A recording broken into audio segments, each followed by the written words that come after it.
Well, hello everyone. This is Al Fadi, and I hope that you are enjoying watching our video series concerning many of these extant manuscripts that our Muslim friends lately have been basically bringing up to everyone's attention as if there is no dating problem when it comes to the earliest eyewitness accounts concerning Muhammad, his life, his biography, and so on and so forth. Today, we are going to turn our attention to the so-called the biography of Muhammad known as the Sirah.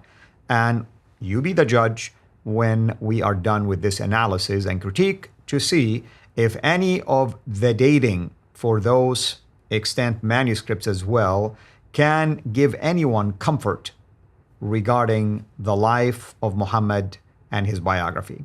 With us here in studio to discuss all of that is Dr. Jay Smith. Welcome back, Dr. Jay. And I'm looking forward now to this discussion about the Sirah.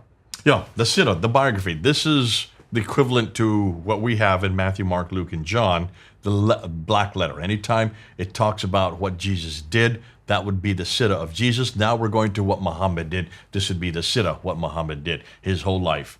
And of course, very important because whatever Muhammad did, Muslims are to do today. So that's why it's one of the most important genre. Now we're getting into the Islamic tradition. And this is the earliest of all the Islamic traditions.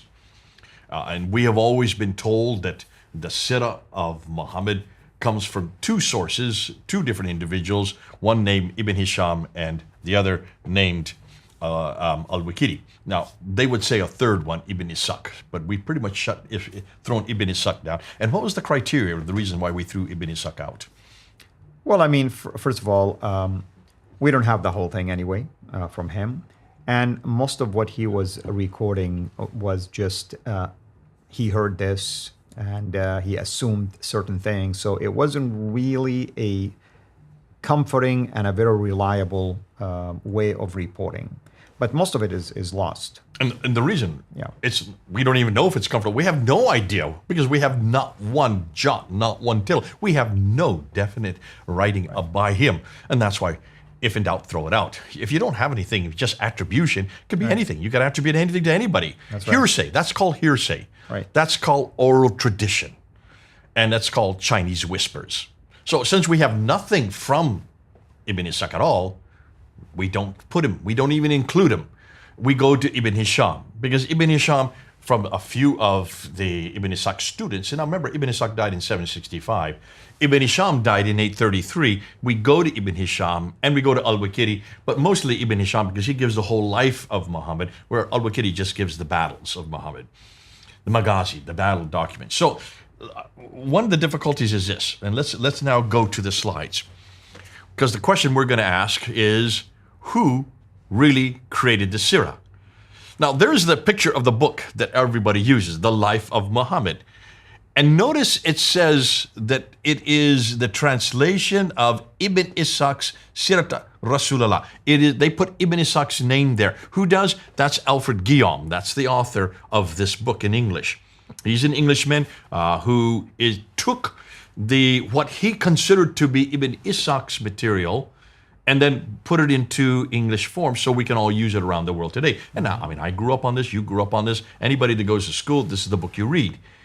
As soon as you open up the introduction to this book, he says very clearly that, well, okay, this is not really Ibn Ishaq's. This is written by Ibn Hisham. And so he explains it in the introduction. Most people don't want to read the introduction. So why did he put Ibn Ishaq's name on the cover? Because Muslims demand that he do so. Right. Because that puts it up 50 to 60 to 70 years earlier. And they see that there's a problem here. They don't want it to be 200 years later. They want it to be 130 years later. So that's why he basically is, I think it's the editors. I'm not even sure if it's Guillaume that was responsible for that. But did Ibn Hisham write that book? Ibn Hisham, did he really write that book? Now, we have 36 different biographies written down in the last few hundred years. This is just one. This is the most popular one.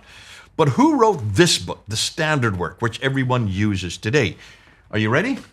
You know the answer because we've talked about this before. Mm-hmm. This guy right here. This is the guy that actually wrote that book.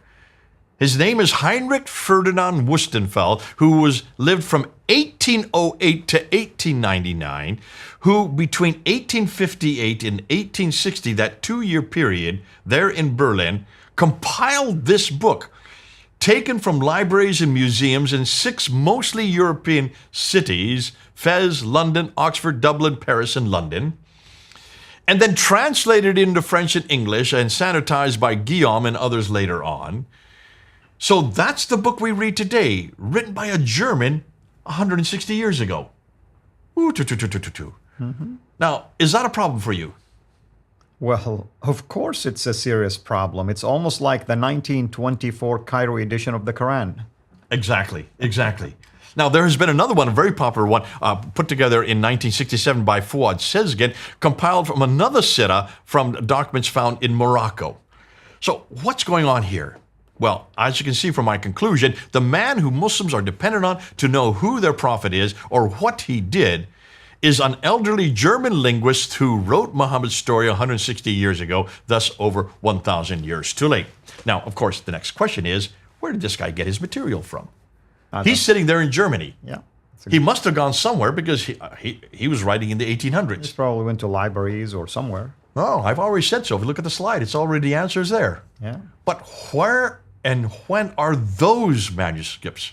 What are the dates for those manuscripts? That's the million-dollar question. You ready? Let's go back to the slide. Let's go back to the slide and let's see what we have now found. So, to make this point even stronger and to explain what we're talking about, let's put the extant Sirah compilations onto a timeline. I love timelines because this really nips it in the bud. So, we know Muhammad died in 632, so his date is there.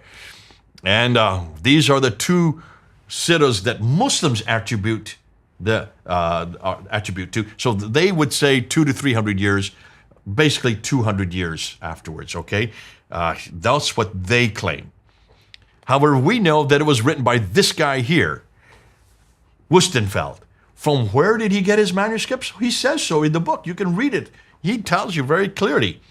He gets it from this manuscript, which is the Fez manuscript that is dated to 1063. He also gets it from the OR 6475, which is, let me just go back, which is in the, and I'm just looking sideways here. British Library. British Library in London. He also goes to the MS Arab, which is in the Bodleian Library there in Oxford. And then he goes to the Chester Beatty Library in Dublin, Ireland. That is 1331. The other 2 are 1278 and 1324. And then he goes to the BNF Paris Library to get the 1420 manuscript, and the last one, and probably the most important one, is the MS 19320, which is at the SOAS Library in London. That is dated to 1589. So all we can tell from these dates of his manuscripts, they're all attributions.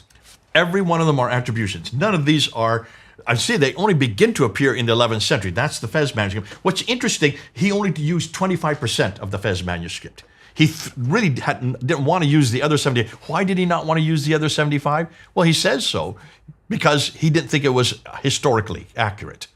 Well, how can he know if he's living in the 1800s, living in Germany? How would a German know what's accurate and what's not accurate? So basically, he picked and chose what he wanted to do. Basically, he did what the Muslims said that Ibn Hisham did with Ibn Ishaq. And what's fascinating is much of his material came from the SOAS Library, which is the latest one, the 1500. That's the 16th century. So from the 11th century up until the 16th century. So everything that he took came from the 11th to the 16th. He wrote it in the 19th century, which means we'll get rid of those in the beginning because they no longer are computable. And our conclusion is that though Western and Muslim scholars still believe that the Sirah comes from 200 to 300 years old, which is bad enough, they have yet to be told, because we're the first to introduce this. This is the first time anybody has looked at this. No one has looked at this yet. I've not done this anywhere. You're the first to get it. This is the first time I put it on a graph so that people can see it.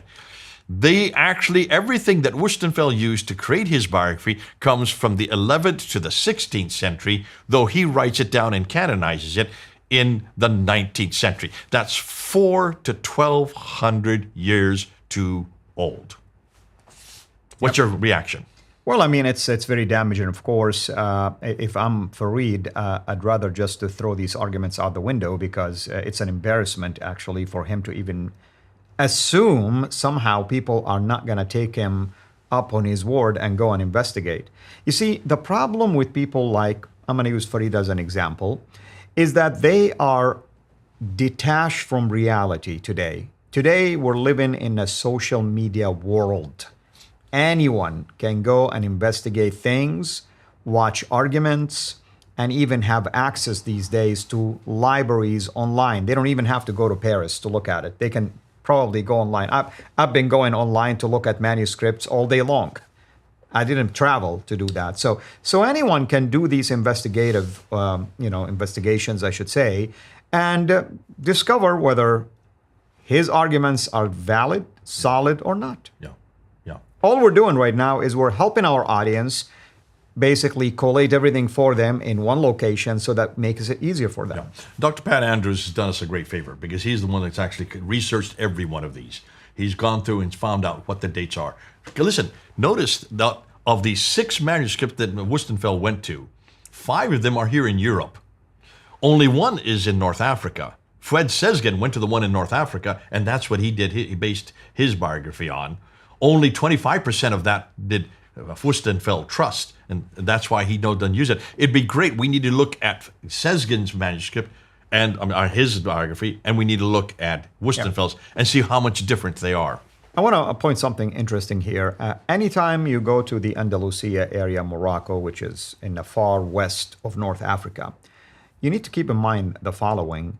There is a connection with the Umayyad dynasty because that's where the Umayyad dynasty remnant stayed.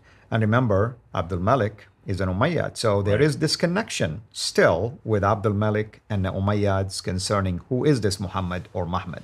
Yeah. Okay. Yeah. Now, we're going to do next, we're going to go to the Hadith. You think the Sirah is bad? Wait till you get to the Hadith, especially Sahih Muslim and Sahih Bukhari. That's yet to come. Very good. Thank you. Thank you, everyone, for watching. Until next episode, where we're going to pick it up by talking about the Hadith. Have a blessed day. Thanks for watching. Please like, subscribe, share, and comment. And ring the bell so you will be notified when we release new content. Our mission is to reach Muslims with the gospel of Jesus Christ and help Christians engage with their Muslim neighbors.